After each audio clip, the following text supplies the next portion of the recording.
CCB ಕಾಲ ಮೀರಿ ಕೆಲಸ ಮಾಡ್ತಿದೆಯಾ? ಇದು ಪೀಠದ ಪ್ರಶ್ನೆ. ಆರೋಪಿ ಪರಾರಿ ಆಗ್ತಿದ್ರೆ ಏನ್ ಮಾಡಬೇಕು? ಇದು ಎಜಿ ಅವರ ಕೌಂಟರ್. ರಾಜ್ಯ ಬಿಟ್ಟು ಹೋಗುವಾಗ ನಿಖಿಲ್ ಅವರನ್ನ ಬಂಧಿಸಲಾಗಿದೆ. ಊಟ ಮಾಡೋದಕ್ಕೆ ಹೋದಾಗಲ್ಲ ಅಂತ ಎಜಿ ಶಶಿಕಿರಣ್ ಅವರು ಇಲ್ಲಿ ಕೌಂಟರ್ ಕೊಡ್ತಾ ಇದ್ದಾರೆ. 5 ಪೊಲೀಸರ ಜೊತೆಗೆ ಸಿಎಂ ಕಾರ್ಯದರ್ಶಿ ವಜಾ ಆಗಿದ್ದಾರೆ. ಗುಪ್ತಚರ ಇಲಾಖೆ ಮುಖ್ಯಸ್ಥರನ್ನ ವರ್ಗಾವಣೆ ಮಾಡಲಾಗಿದೆ. ನಿಖಿಲ್ ಬಂಧಿಸೋಕೆ ಸಿಎಂ ಸೂಚಿಸಿದ್ರ ಅಂತ ಚೌಟಾ ಅವರು ಈ ಸಂದರ್ಭದಲ್ಲಿ ಪ್ರಶ್ನೆ ಮಾಡ್ತಾರೆ. ಈಗ ಬೆಳಿಗ್ಗೆ 4:20ಕ್ಕೆ ಅವರನ್ನ ಅರೆಸ್ಟ್ ಮಾಡಲಾಗಿದೆ ಅಂತ ಏನು ಚೌಟಾ ಅವರು ಹೇಳಿದ್ರು, ಅದಕ್ಕೆ ಪೀಠದ ಪ್ರಶ್ನೆ. ಹಾಗಿದ್ರೆ ಕಾಲ ಮೀರಿ ಸಿಸಿಬಿ ಕೆಲಸ ಮಾಡ್ತಾ ಇದೆಯಾ ಅಂತ ಪ್ರಶ್ನೆ ಮಾಡಿರೋದು. ಆಗ ಎಜಿ ಅವರು ಇಂಟರಾಕ್ಟ್ ಮಾಡ್ತಾರೆ. ಅವರು ಹೊರ ರಾಜ್ಯಕ್ಕೆ ಹೋಗ್ತಾ ಇದ್ರು, ಪರಾರಿ ಆಗ್ತಾ ಇದ್ರು. ಆ ಟೈಮ್ನಲ್ಲಿ ಅವರನ್ನ ಅರೆಸ್ಟ್ ಮಾಡಲಾಗಿದೆ ಹೊರತಾಗಿ ಅವರು ಊಟ ಮಾಡುವಾಗ ನಾವು ಹೋಗಿ ಅವರನ್ನ ಅರೆಸ್ಟ್ ಮಾಡಿಲ್ಲ ಅಂತ ಹೇಳ್ತಾ ಇದ್ದಾರೆ. ಹಾಗಿದ್ರೆ ನಿಖಿಲ್ ಅವರನ್ನ ಬಂಧಿಸೋದಕ್ಕೆ ಸಿಎಂ ಅವರು ಸೂಚನೆ ಕೊಟ್ಟಿದ್ರಾ? ಇದು ಚೌಟಾ ಅವರ ಪ್ರಶ್ನೆ. ಇನ್ನ ಇದೇ ಸಂದರ್ಭದಲ್ಲಿ ಎಜಿ ಹೇಳ್ತಾ ಇರೋದು, ಪೊಲೀಸ್ ಆಫೀಸರ್ಸ್ನ ಸಸ್ಪೆಂಡ್ ಮಾಡಲಾಗಿದೆ, ಗುಪ್ತಚರ ಇಲಾಖೆ ಮುಖ್ಯಸ್ಥರನ್ನ ಸಸ್ಪೆಂಡ್ ಮಾಡಲಾಗಿದೆ, ಮುಖ್ಯಮಂತ್ರಿಗಳ ಕಾರ್ಯದರ್ಶಿ ಅವರನ್ನ ಸಸ್ಪೆಂಡ್ ಮಾಡಲಾಗಿದೆ ಅಂತ. ಸಿಎಂ ಅವರು ಹಾಗೆ ಹೇಳಿಲ್ಲ. ಹೇಗೆ ಅವರನ್ನ ಬಂಧಿಸಿ ಅಂತ ವಿಡಿಯೋ ಪ್ಲೇ ಮಾಡೋಣ ಅಂತ ಸಂದೇಶ್ ಚೌಟಾ ಅವರು ಪ್ರಶ್ನೆ ಮಾಡ್ತಾರೆ. ನಾನು ಅದನ್ನ ಪರಿಶೀಲನೆ ಮಾಡಬೇಕು, ಅರ್ಜಿಯಲ್ಲಿ ಏನು ಕೋರಿಕೆ ಇದೆ ಅದನ್ನ ನೋಡಬೇಕು. ಅಡ್ವೊಕೇಟ್ ಜನರಲ್ ಅವರು ಇಲ್ಲಿ ನೋಡಿ, ವಾದ ಪ್ರತಿವಾದ ಎಷ್ಟು ತುರುಸಾಗಿದೆ ಅನ್ನೋದಕ್ಕೆ ಇವೇ ನಿದರ್ಶನ. ಇಲ್ಲಿ ಮುಖ್ಯವಾಗಿ ಮುಖ್ಯಮಂತ್ರಿಗಳ ಸೂಚನೆಯ ಬಗ್ಗೆ ಭಾರಿ ಚರ್ಚೆ ಆಗ್ತಾ ಇದೆ.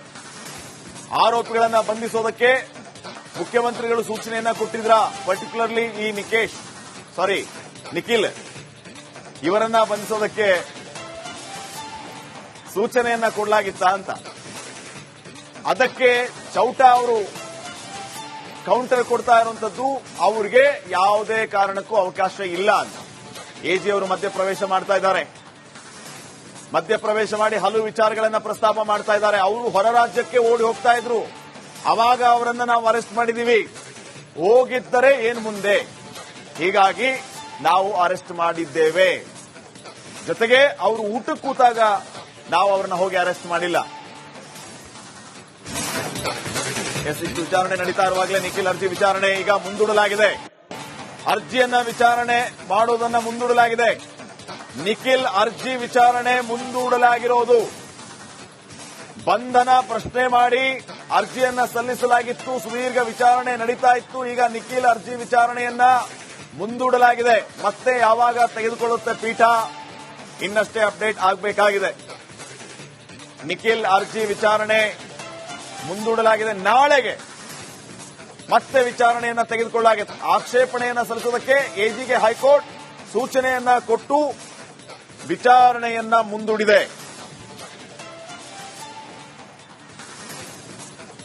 ವಿಚಾರಣೆಯನ್ನ ನಾಳೆ ಬೆಳಿಗ್ಗೆ 10:30ಕ್ಕೆ ಮುಂದೂಡಿರುವಂತದ್ದು. ಹೈಕೋರ್ಟ್ ವಿಚಾರಣೆಯನ್ನ ನಾಳೆ 10:30ಕ್ಕೆ ಮುಂದೂಡಿದೆ.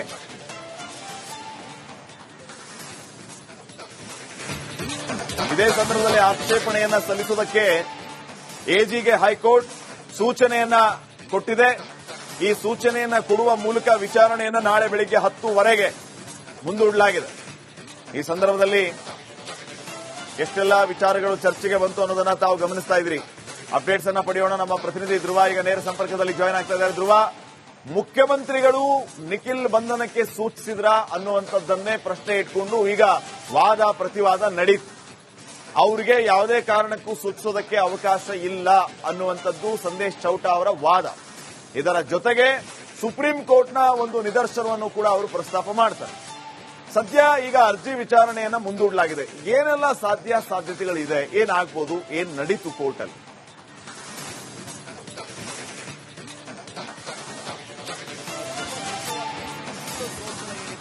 ಆತನ ಬಂಧನವನ್ನ ಪ್ರಶ್ನಿಸಿ ಈಗ ಅರ್ಜಿ ವಿಚಾರಣೆ ನಡೀತಾ ಇತ್ತು. ಈಗ ಸದ್ಯ ಅರ್ಜಿ ವಿಚಾರಣೆ ನಾಳೆ ಬೆಳಗ್ಗೆ 10:30ಕ್ಕೆ ಮುಂದೂಡಿಕೆ ಆಗಿದೆ.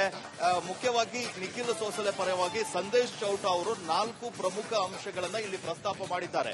ನಿಖಿಲ್ ಸೋಸಲೆಯನ್ನ ಬಂಧನ ಮಾಡಿರುವಂತದ್ದು ಸರಿ ಇಲ್ಲ ಅನ್ನುವಂಥದ್ದು ಸಂದೇಶ್ ಚೌಟ ಅವರ ವಾದ. ಒಂದು ಮುಖ್ಯವಾಗಿ 4:30 ಸುಮಾರಿಗೆ ಸಿಸಿಬಿ ಪೊಲೀಸರು ಹೋಗಿ ಏರ್ಪೋರ್ಟ್ ನಲ್ಲಿ ಅರೆಸ್ಟ್ ಮಾಡಿದ್ದಾರೆ ಅನ್ನುವಂಥದ್ದು. ರಾತ್ರಿಯ ವೇಳೆ ಈ ಸಮಯದಲ್ಲಿ ಬಂಧನ ಮಾಡುವಂತದ್ದು ಏನು ಅದಕ್ಕೆ ಅವಕಾಶ ಇಲ್ಲ ಅನ್ನುವಂಥದ್ದು ಅವ್ರದ್ದು ವಾದ. ಇನ್ನೊಂದು ಸಿಎಂ ಸೂಚನೆಯ ಮೇರೆಗೆ ನಿಖಿಲ್ ಸೋಸಲೆಯನ್ನ ಅರೆಸ್ಟ್ ಮಾಡಲಾಗಿದೆ ಎನ್ನುವಂಥದ್ದು. ಅಂದ್ರೆ ಈ ಕೇಸ್ನಲ್ಲಿ ಸುಪ್ರೀಂ ಕೋರ್ಟ್ ನಲ್ಲಿ ಕ್ಲಿಯರ್ ಆಗಿ ಕೆಲವೊಂದಿಷ್ಟು ಡೈರೆಕ್ಷನ್ ಗಳಿದ್ದಾವೆ.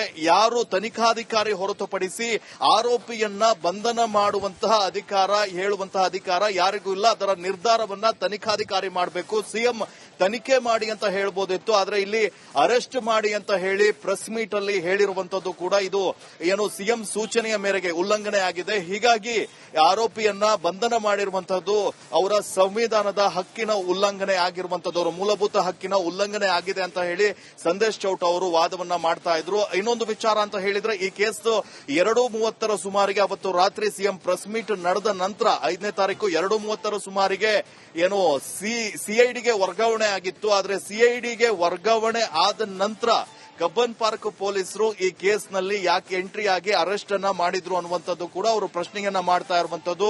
ಮುಖ್ಯವಾಗಿ ವಿಮಾನ ನಿಲ್ದಾಣದಲ್ಲಿ ಇದ್ದಂತ ಸಂದರ್ಭದಲ್ಲಿ ಅವರನ್ನ ನಾವು ಅರೆಸ್ಟ್ ಮಾಡಿರುವಂತದ್ದು. ಅವರು ಏನು ತಪ್ಪಿಸ್ಕೊಂಡು ಹೋಗ್ತಾ ಇದ್ರು, ಊಟ ಮಾಡುವಂತ ಸಂದರ್ಭದಲ್ಲಿ ಏನು ನಾವು ಹೋಗಿ ಅವರನ್ನ ಅರೆಸ್ಟ್ ಮಾಡಿಲ್ಲ. ಏನು ತಪ್ಪಿಸ್ಕೊಂಡು ಹೋಗ್ತಾ ಇರಬೇಕಾದ್ರೆ ತನಿಖಾಧಿಕಾರಿಗಳು ಏನ್ ಮಾಡಬೇಕು ಅನ್ನುವಂಥದ್ದು ಅಡ್ವೊಕೇಟ್ ಜನರಲ್ ಎಜಿ ಅವರ ಏನು ಪ್ರತಿವಾದವಾಗಿತ್ತು.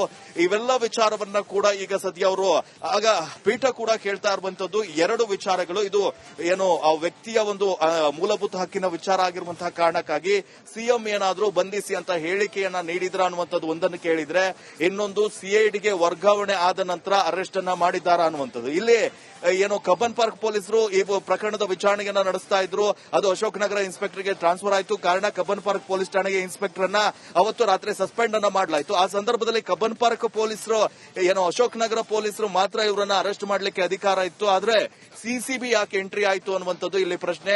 ನ್ಯಾಯಮೂರ್ತಿಗಳು ಕೂಡ ಅದನ್ನೇ ಕೇಳ್ತಾ ಇರುವಂತದ್ದು. ಒಂದು, ಸಿಸಿಬಿ ಯಾಕೆ ಈ ಕೇಸ್ನಲ್ಲಿ ಎಂಟ್ರಿ ಆಯಿತು, ಇನ್ನೊಂದು ಸಿಎಂ ಬಂಧಿಸಿ ಅಂತ ಹೇಳಿದ್ರ ಅಂತ 2 ವಿಚಾರಗಳನ್ನ ಪ್ರಶ್ನೆಯನ್ನ ಮಾಡ್ತಾರೆ. ಆ ಸಂದರ್ಭದಲ್ಲಿ ಅಡ್ವೊಕೇಟ್ ಜನರಲ್ ಅವರು ಕೂಡ ಈ ಸಿಎಂ ಅವರು ಸೂಚನೆಯನ್ನ ನೀಡಿದ್ದಷ್ಟೇ, ಆ ಬಗ್ಗೆ ಏನು ಅರೆಸ್ಟ್ ಮಾಡಿ ಆ ರೀತಿಯಲ್ಲಿ ಹೇಳಿಲ್ಲ ಅನ್ನುವಂತ ಒಂದು ಪ್ರತಿವಾದವನ್ನ ಕೂಡ ಮಾಡಿದ್ದಾರೆ. ಸದ್ಯ ಈಗ ಪ್ರಕರಣವನ್ನ ನಾಳೆಗೆ ಮುಂದೂಡಿಕೆಯನ್ನ ಮಾಡಲಾಗಿದೆ. ನಾಳೆ 10:30ಕ್ಕೆ ಈ ಮಧ್ಯಂತರ ಅರ್ಜಿ ಏನಿದೆ ಅದಕ್ಕೆ ಸಂಬಂಧಪಟ್ಟ ಹಾಗೆ ಆಕ್ಷೇಪಣವನ್ನ ಸಲ್ಲಿಸಿ ಮುಖ್ಯ ಮ್ಯಾಟರ್ ಬಗ್ಗೆ ನೀವು ವಾದವನ್ನ ಮಾಡುವಂತದ್ದು ಬೇಡ ಅನ್ನುವಂತ ಸೂಚನೆಯನ್ನ ಕೂಡ ನೀಡಿದ್ದಾರೆ. ಸೊ ಹೀಗಾಗಿ ನಾಳೆ ಯಾವ ಆಕ್ಷೇಪಣೆಯನ್ನ ಸಲ್ಲಿಕೆ ಮಾಡ್ತಾರೆ ಅನ್ನುವಂಥದ್ದನ್ನ ಕೂಡ ಕಾದು ನೋಡಬೇಕಾಗಿರುವಂತದ್ದು. ಆದ್ರೆ ಇವತ್ತು ನಡೆದಂತಹ ವಾದ ಪ್ರತಿವಾದವನ್ನ ನೋಡ್ತಾ ಹೋದ್ರೆ ಕೆಲವೊಂದಿಷ್ಟು ಲೋಪಗಳು ಇಲ್ಲಿ ಮೇಲ್ನೋಟಕ್ಕೆ ಕಂಡು ಬರ್ತಾ ಇದಾವೆ. ತನಿಖಾಧಿಕಾರಿಗಳು ಏನಾದ್ರೂ ಲೋಪವನ್ನ ಎಸಗಿದ್ರ, ಅಂದ್ರೆ ಸಿಐಡಿಗೆ ವರ್ಗಾವಣೆ ಆದಂತಹ ಸಂದರ್ಭದಲ್ಲಿ ಇವರನ್ನ ಸಿಸಿಬಿ ಅವರು ಯಾಕೆ ಹೋಗಿ ಅರೆಸ್ಟ್ ಮಾಡಿದ್ರು ಅನ್ನುವಂಥದ್ದು ಸಂದೇಶ್ ಚೌಟ ಅವರ ವಾದ.